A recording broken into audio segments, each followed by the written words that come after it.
Hey, capacities.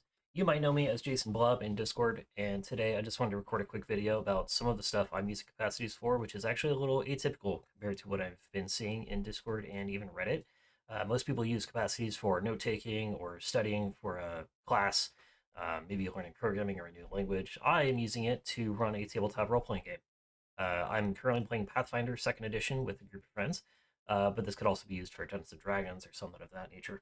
So today I'm just going to do a very brief walkthrough of my capacity space for Pathfinder 2E.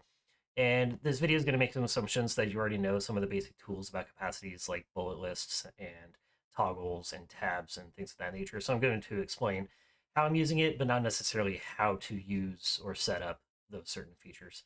So just as you watch the video, you'll probably see some things that I won't talk about, like checkboxes or simple tables that were a brand new feature released just recently.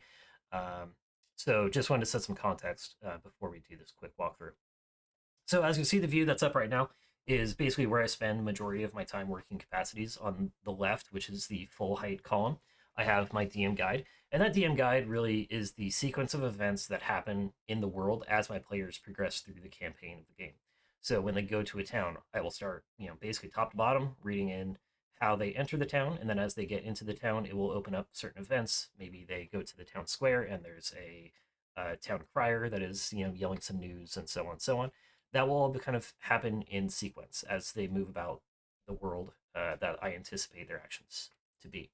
So from top to bottom, you'll see a lot going on here, a lot of different colors, a lot of tools, as I mentioned, the simple tables here as one of the things I've used, a bunch of toggle boxes, a bunch of things about critical successes, fails, things of that nature. Again, I'm going to skip over a lot of that, but the general idea here is that red are things that are only for me. So I read it during a session in the heat of the moment when I'm really trying to just run the game. Red is telling me out of game, hey, look at this, read it, pay attention, make sure you do this during your narration. Anything in yellow is things that I actually read to my players as the narrator of the world. So this would be things like that town crier I mentioned. I would actually be narrating what he is yelling to everybody in the town square about what the news headlines are for the day. Anything in white is more general information. It might be verbalized, it might not be. It's mostly just for recording and stage setting, just contextual information that I, as a DM, might need for that event. So skimming through a lot of this, you'll see some tags here at the top. The most important one that we'll look at today is probably bookmark and encounter. Bookmark simply takes me to where we left off on our last session. So I have a lot more notes here than what someone might consider a normal workflow to be of like one page per one session. I do have that, which will be on the right side of the screen, but we'll cover that in a minute. The left side is just everything that could possibly happen. And so I place a bookmark wherever we leave off. Our encounter tag is every time we reach an encounter that the players will have to fight something, I'll put an encounter tag. And that's just for simplicity's sake, so I can start to find where in my DM guide, we are. And if something happens a little bit out of sequence and they go straight to a fight that I expected them not to, then I can just click on encounter and find my way to it.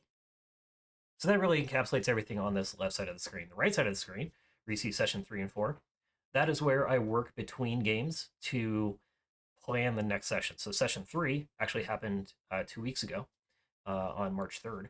And so again, everything in yellow is what I narrate to the players. So my introduction paragraph is just resetting the stage, reminding players what had happened, some of the key headlines so they can roleplay their characters accordingly to pick up where we left off. Because we play every 2 weeks, so sometimes memory gets a little foggy. The notes below it is just every key headline that has happened during that game. If a player gives another player an item, if a player finds something off a dead body, if a NPC has a specific interaction with a player that means something or could have repercussions later on, I'll record that secretly in my notes page. And rolling that forward into session 4, this is our next session. So today is 12th.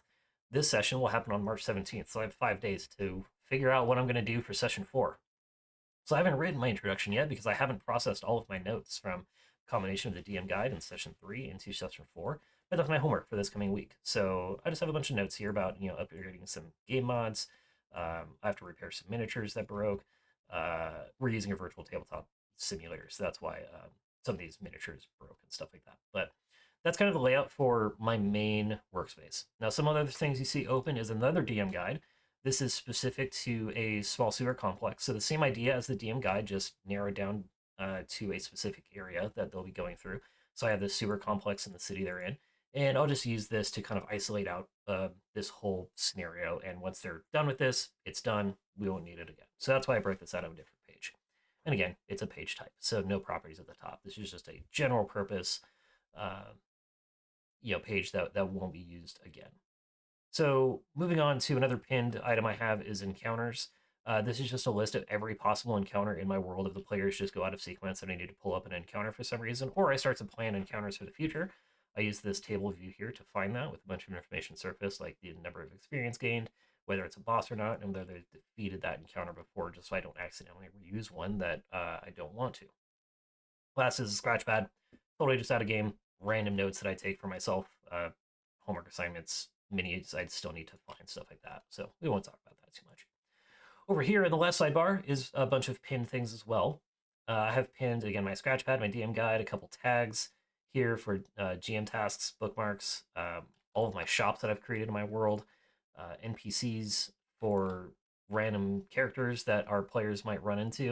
And then I have each player character pinned so I can record specific and more secret notes about each character and how their story arc is progressing, where I don't want to expose that in kind of my overall world notes, or honestly get it lost in my overall world notes where things might happen. This is kind of a profile setup, so we have all of our character-specific information on the left, like their race, their class, their age, stuff like that. So anyways, that's a large, super high-level view of what I'm using capacities for. There is so much more to cover in this that would take hours of chatting about any of these features. If there's something you spotted here that you want to talk about, feel free to reach out to me on Discord. Again, my name is Json Blob there. You might want to ask about, any of these other object types like my cities. We can pull one of these up real quick. So like Seven Arches is one of my more developed ones. It has a map. It has some notes about, government, population, things of that nature. You'll notice that this doesn't have very many properties yet. And I'm in the process of converting that over into properties from a text layout like this.